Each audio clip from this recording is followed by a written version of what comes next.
Imagine a world where you are part of a community that sees you for all that you bring and propels you to become your very best self. A world where everyone is valued for what they bring and everyone gets the support they need. Savor Exchange brings this dream to reality by empowering individuals, communities, and organizations with the right tools and resources to change the world. We do this by organizing people near and far around a goal or project and bringing them together and measuring their success. Our data analytical reports will provide information to support transparency and critical needs in today's world. The SavorX app acts as a secure bridge to multiple communities, including those defined by you, and allows everyone within their community to contribute time through service and request help for themselves. Members can also donate service credits, money, or goods back to their community. Go to www.savorxapp.com to learn more and start your Savor community today.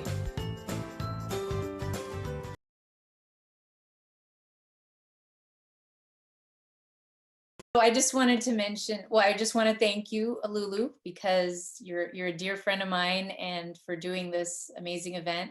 Lulu is very, very well educated in traditional Chinese medicine. So, I mean, I'm surprised she's not a doctor. She should be one. So, but no, I cannot. I know, but you know plenty. So, well, this event is brought to you by Save Exchange, where you give what you love and get what you need to get things done.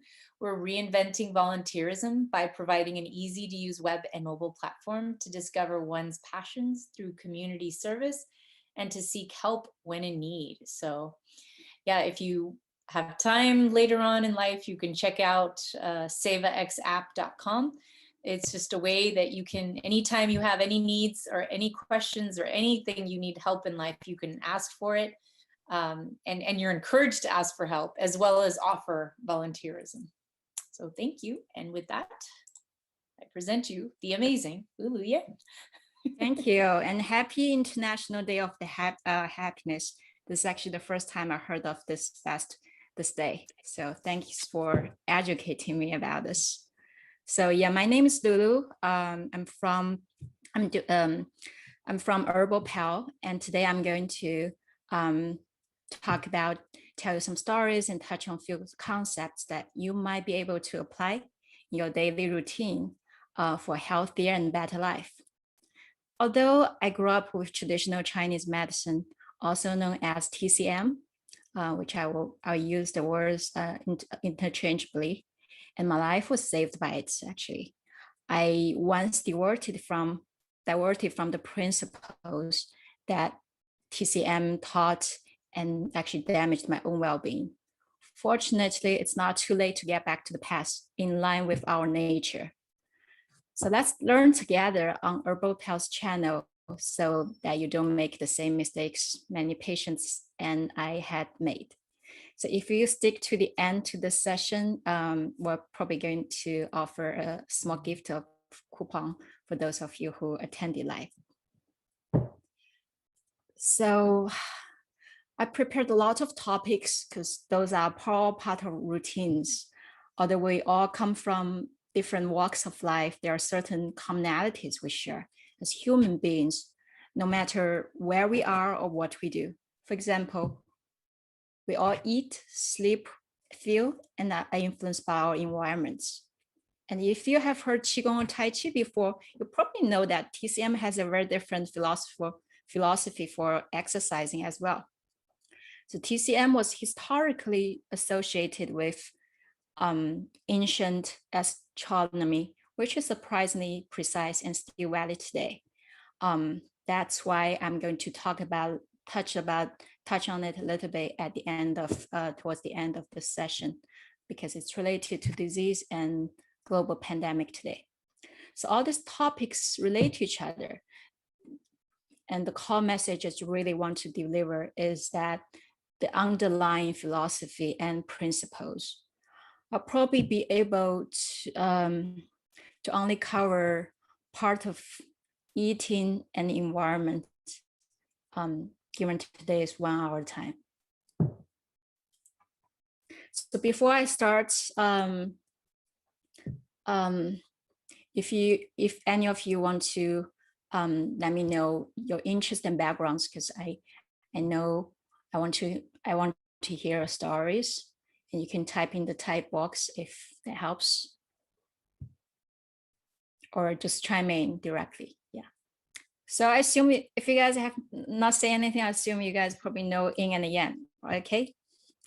If that confuses you can always go back, and I can always explain. Lulu, did you enable the chat? It should. Oh, I don't know if you have to or not. Let me check. let me see. Oh, it's working. I said. Oh, okay. I see, because it's not shown yet. Now I see. Great. Don't know much about that. Okay.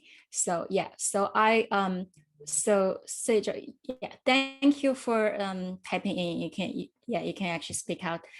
So basically, I'm going to talk about things. So whenever you hear yin and yang, or those terms that you might find of fire, water, earth, those things, just think about it as you can raise question right away, or you can think of it as a terminology. Most cases, it's not affecting the contents. Like basically, what's like the sun, yin and yang to me, like my answer will be yin and yang to me in this world. It's like 0 and 1 in the binary computer world, because the sun, the day is yang, and the night is yin, and the sun is yang, and the moon is yin. But I won't. I'll try to avoid saying that going forward. So thank you for feedback. So next, yeah. So I'm probably going to give some introduction about Chinese medicine and its history and its relationship with modern medicine on our YouTube channel, new YouTube channel called Herbal-Pal, given the time limit we have today. So during the modern era, you might feel that there's a lot of information overload on what we should eat and drink. Have you ever tried some foods, drinks, or supplements that have worked so well on your friends that they strongly recommended to you, but found them useless after applying them to yourself? Anita will probably say yes. And have you ever followed any diet or chosen certain foods, drinks, supplements because of some research findings from authorities? Yet within a few years, heard new scientific findings disapproving or correcting what was found. Have you ever heard contradictory advice from different authorities and ended up confused, not knowing what to follow? What's the major difference between modern and TCM tradition? Nutrition. So I once spent a Thanksgiving weekend at a friend's place in Ohio, and the young lady of the house was a successful nutritionist who worked for a major US health insurance company. So when I asked for some fresh vegetables to be added to lunch, the nutritionist friend quickly put out a bag of frozen broccolis, saying, yes, we already have that. Observing my facial expression and me staring at her, she realized that I suspected her not hearing what I requested and quickly explained, they bear the same nutritional value. I laughed, yet out of respect and curiosity, I asked her, what did she mean by the same nutrition value? She answered, the frozen broccolis have a similar vitamin and mineral composition as their fresh counterparts. Now I got it. Vitamin and other material composition is everything in their eyes in terms of nutrients. Well, I did take pre-med courses in my early college career. In physiology, we were asked to memorize a list of vitamins along with their functions and corresponding foods ranked by concentration. So I understood her immediately upon connecting dots of how most modern scientists were trained. Later, I learned that fresh frozen broccoli actually has a few times more beta carotene than fresh broccoli, Looks like a solid win in their eyes. Fortunately, that Thanksgiving was already start of winter, so dry vegetables were in fact better suited. And I did enjoy that cooked frozen broccoli seasoned with other ingredients. But the moment served as important learning to me. First, modern nutrition is based on food itself. It doesn't matter who eats it, a broccoli's nutritional value stays the same from a baby to an old person to a pig. Secondly, foods are viewed in terms of their material composition. Fresh living plants have the same composition as the dead frozen counterparts. Hence, they have the same nutrition in those nutritionists' eyes. Previously, modern nutrition didn't care about when you ate either, but as timing of food intakes became an emerging aspect of modern nutrition, we see research with huge efforts simply proving what was taught thousands of years ago in TCM. So in the TCM nutrition system, they are all different because TCM nutrition is human-based. You might ask, what is human-based? Let me use an analogy. When you first arrive in a new city, not knowing where to get to your destination, using a fake physical destination, for example, you ask a local nearby, how can I get to Herbal-Pal? The local can tell you, Herbal-Pal is on the north end of the city.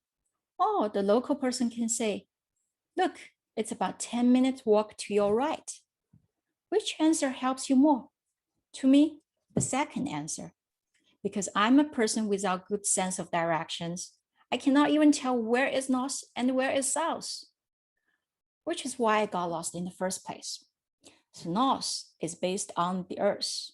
You're telling me how to turn right or left or walk straight ahead has me as the reference point. That is human-based. So regardless of your professional background, let go of the scientific training and start exploring your human sense, natural instincts. Do you think the same foods have the same effects on its consumers when it's consumed by you, a baby, a bird, or a cat? Do you think a dead corpse have the same energy as a living creature, even if they have the same material composition? You probably noticed how quick food trends change. However high the authorities are who espouse them. One day you're told all fats should be avoided at all costs, and next day you hear that some may be extremely beneficial. Food pyramids completely change within a few years. There's always new research being conducted, and big brand companies do pay off certain food producers and journalists to incorporate their products in whatever the health food craze is. With all this information, you don't know who or what to believe. But do you know that the principles written in TCM classics have been set in the stone for 5,000 years? I'm going to show you some timeless TCM principles that you can use to think critically and independently to figure out a diet that most suited to you. For example, in Yellow Emperor's Canon of it is stated that grains nourish, fruits assist, domestic animals supplement, and vegetables enrich. Why are grains fundamental? Because whatever grain products you consume, they contain seeds. And seeds are the essence of gene and fertility. What does gene mean? Gene, also called essence of life, sometimes also called kidney essence or essential vitality, is the basis for growth, development, and various other physiological activities in the human body. In TCM, our genetic information is understood as father's gene and mother's blood. Note that blood here has a much broader meaning than blood cells and ingredients defined by modern medicine. In TCM, the word blood is viewed as the whole circulation system that nourishes the body and maintains body movement and sensation. For example, mother's milk is converted from blood as defined in TCM. Qi, broadly speaking, is the vital life force endorsed by controlled breathing, posture, and mental thought. The active regulation of qi is vital to one's well-being. And shen is commonly translated as mindfulness or spirituality, but far more complex. Any foods, drinks, and drugs that that are addictive is connected to your shen. Many rituals are also connected to shen too. So yes, when you're craving a chocolate, it's connected to your shen. The highest realm of TCM food therapy is to adjust and enhance shen through food and drink consumption. For example, the chocolate you're craving can be substituted with other foods or pleasures also connected to shen, such as lily bulbs. Going back to Yellow Emperor's Canon of Medicine, a food pyramid was already written. But more than the food-based pyramid, it emphasizes the energy behind foods themselves. In modern nutrition, other than some very simple characterizations, meat is usually considered interchangeable in the diet. And the only difference is the material composition. Qi is not something modern manufacturers slap onto the back of a nutritional label. Cockfighting is seen in almost all cultures around the world. These chickens have aggression and energy, but you will never know that energy based off just looking at the nutrition label. Same with all other nutritional labels on food. Here's a picture of it. Cockfighting. Continue the example of poultry. Chickens and ducks might fall under the same category, and even you feed them into having same protein composition, they would still have different natures. Ducks love water and will swim rain or shine. They are cooling in nature. Chickens are not designed for water and look ridiculous when wet. There is a Chinese phrase calling someone a drenched chicken when a person gets caught in the rain and is soaked to the point looking silly.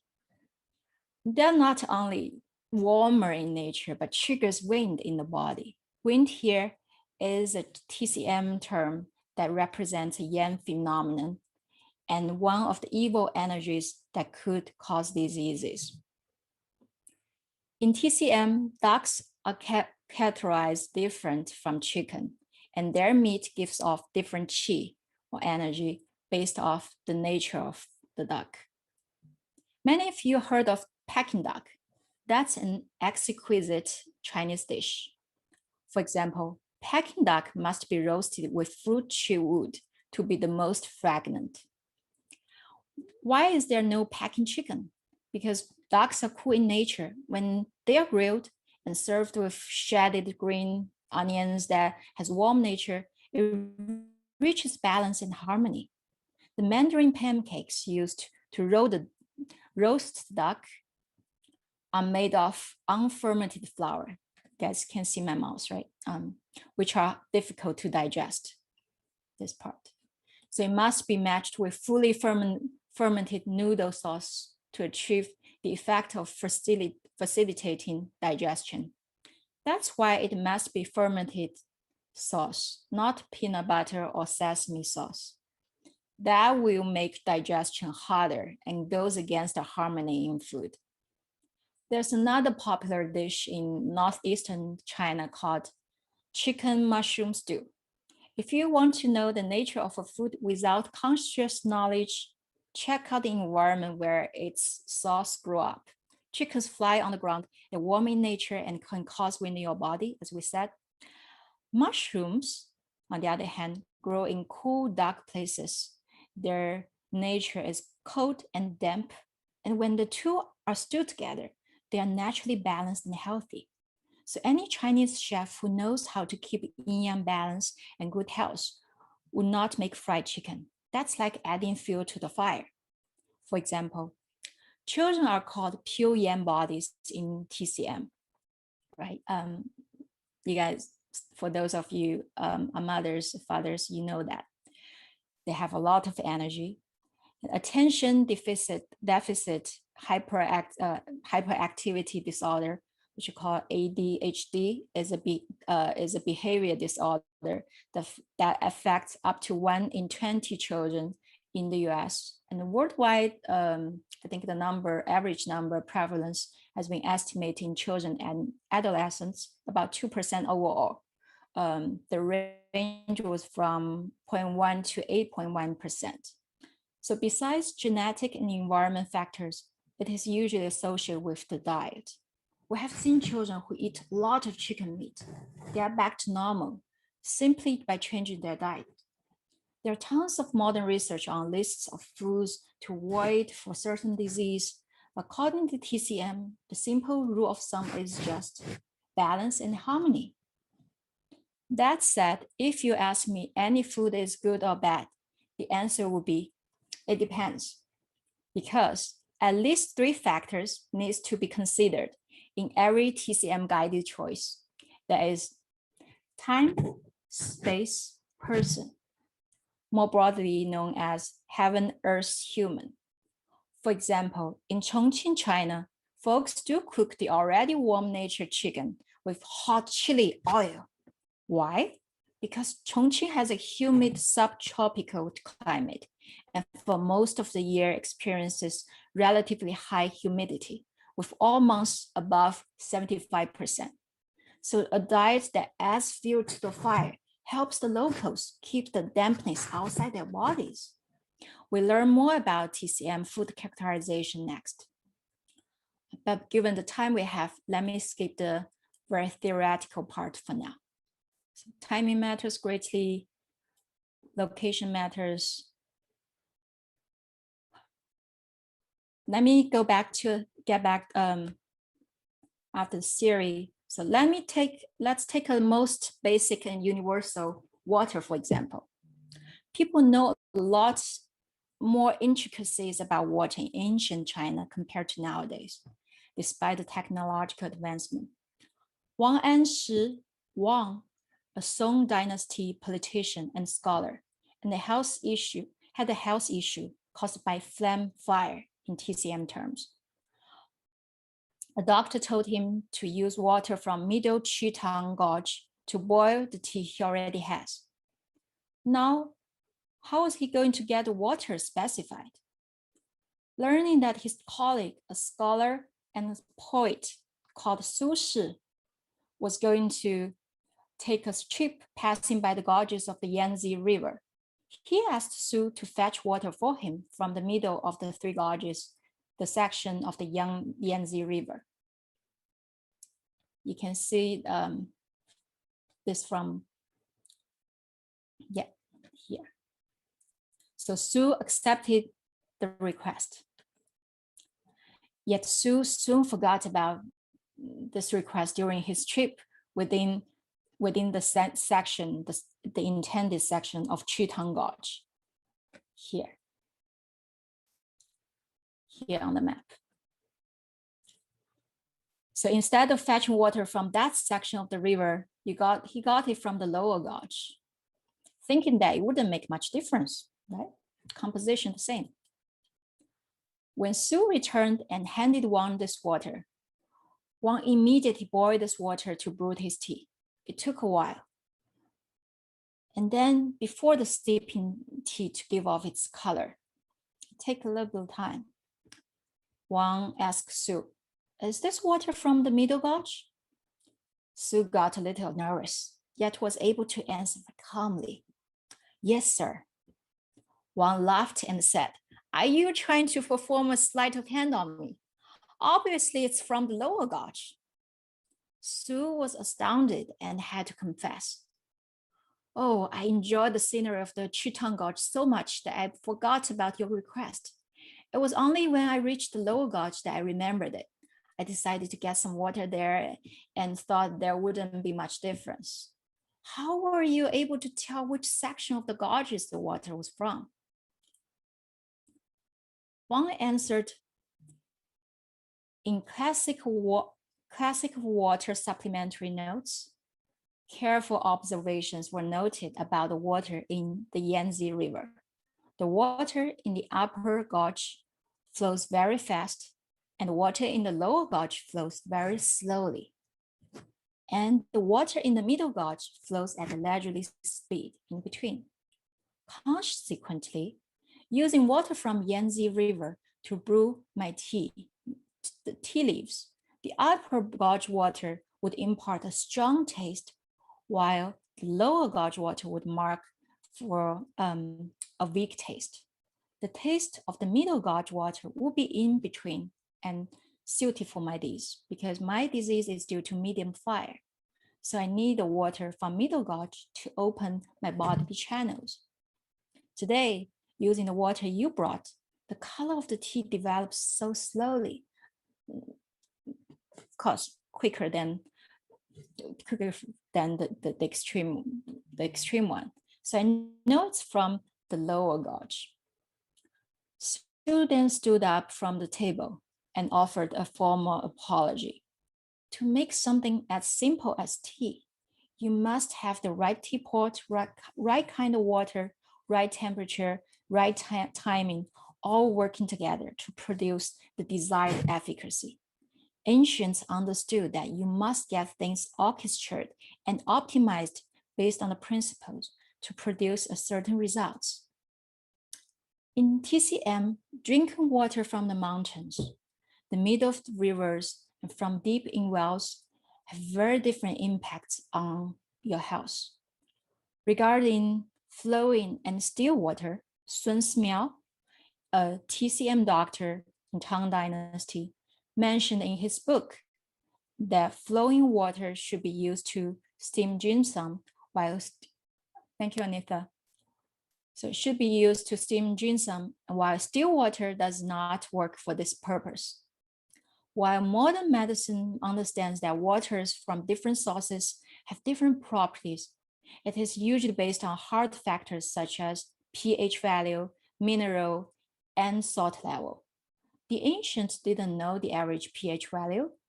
They still knew which water to use based on qi, energy, and other properties and where it was from. So when it comes to eating, we need to listen to our instinct. Technological advances can dull our natural instincts and capabilities. Before the prevalence of GPS, we could drive fine with just a piece of paper of map. Now I can't go anywhere without GPS. When I grew up using mechanical phones, later push-button telephones, I could remember every phone number of people I speak to. Now, relying on smartphone and Siri to dial for me, I can't even remember anyone's number other than probably 911. Similarly, when it comes to daily routine, our senses and abilities have been dulled due to the over-reliance of conscious training. Those sensation and awareness are much more important than the knowledge we learn from the industrial environment. There is a couple who are both postdoctoral scientists. When their child feels hungry, they refuse to provide food because they think scientifically it's not yet mealtime. After their child is well over the hunger peak and doesn't have any appetite anymore, but when the scientific mealtime finally arrives, they force their child to eat. Day after day, of course, their child became sick, came to help. Is that scientific at all? The child would have grown up healthier under people with no scientific knowledge, but simply traditional common sense. It is important that you also take into account of your mood. For example, do not eat when you're you're angry. I was thinking about the word hungry. It does have reasons. Do not eat when you're angry. Same to your child. Do not scold him or her when they're eating. Wait until they finish the food, if you must. So to get to the diet right for you, do you need to find a TCM doctor to tell you what to eat? Not necessarily. If you have already, or you can develop a healthy instinct, you can trust your body due to healthy cravings. Your body will know if you're healthy, very healthy, your body will know what foods it needs to calibrate itself, and you will feel like eating accordingly. Of course, we must stress that this is for healthy people. If a patient has diabetes and craves sugar, that was not a healthy state of nature. It's a morbid state that craving is a symptom of a disease. Cravings usually have its physical basis, and you can mistrain it if constantly eating the wrong foods or being on a poor diet. For example, when I was in college, I took some nutrition classes and advocated fruits and milk. So I started following the science, quoted science. The more fruits and milk consumed, the more I craved. That was not natural. When I consumed too much milk and fruits, the evils in my body were craving more. This shows a diseased state. And diseased state can change tastes. Once the deep issues got healed and adjusted, people don't crave unhealthy things anymore and start craving the right foods right for them naturally. So in TCM, everything starts with a worldview, then down to the human values, which dictates our lifestyle. Time and space is a crucial part of the worldview, and human-based can be specific to time, mindset, and mood. In other words, the same you and same food at different moments in time, under different mood, using different methods to consume the food, will have a different impact. TCM cares about the production time, the consumption time, and quality about foods we eat and drink. What we eat is not nearly as important as when we feel hungry or crave. In Chinese, the word hungry is made up of two characters. One means physical hunger. The other means mental hunger. And the word feeling is also made up of two characters. One is physical sensation. The other refers to mental awareness, connection, the spirituality related concept we talked about earlier. As you can see in this slide, the 5-layer structure. The top layer answers some fundamental questions and sets the tone for our values in life. Starting on what's our mission by universal law, or to those of us who believe in God, known as God's design. Next comes the systems and principles. Once you master the fundamental laws and core principles, it's not difficult to fish yourself in the sea of food choices.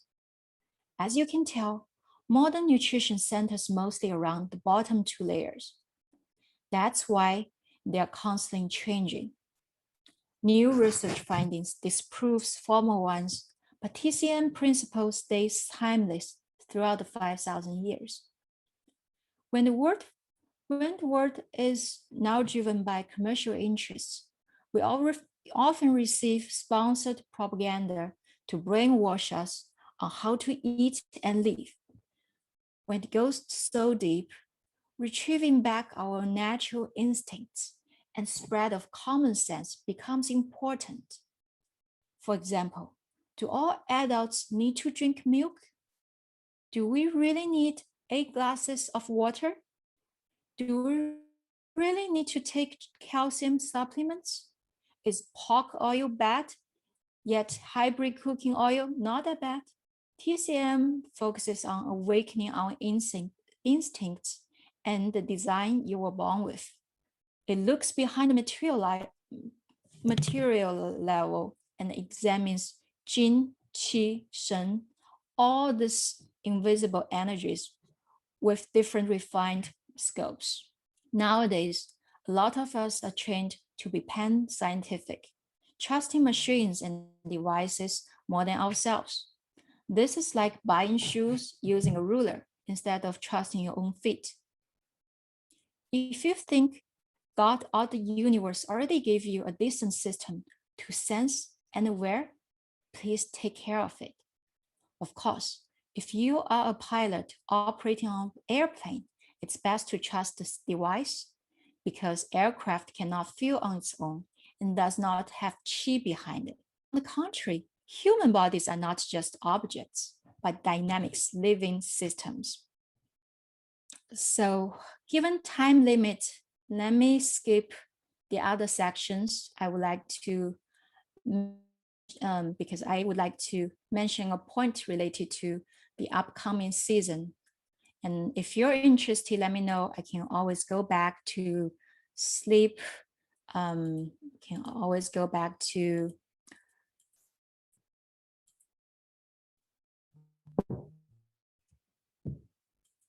feeling emotions. We can always go back to and exercise, music.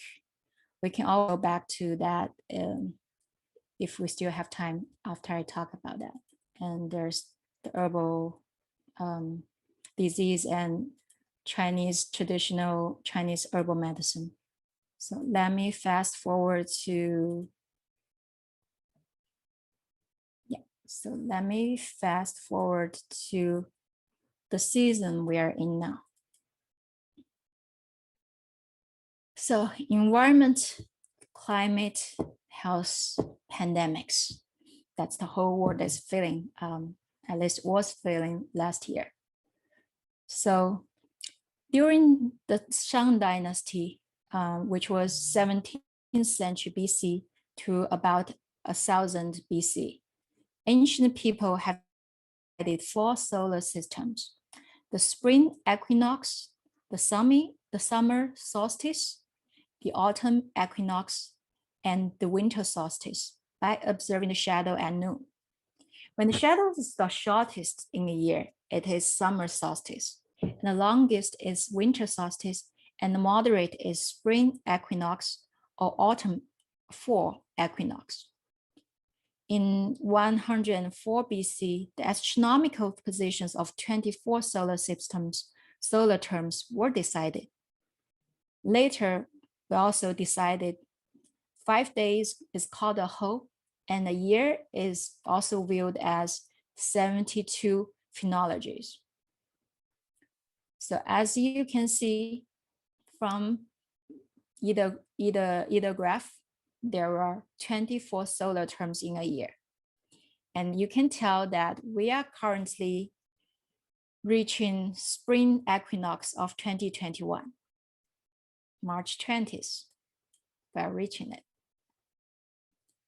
And the theory of 5 yin, 6 qi, sometimes translated as 5 circuits and 6 qi, the prerequisite of TCM theory is devoted to studying the relationship of celestial movement, climate, ecology, and humans.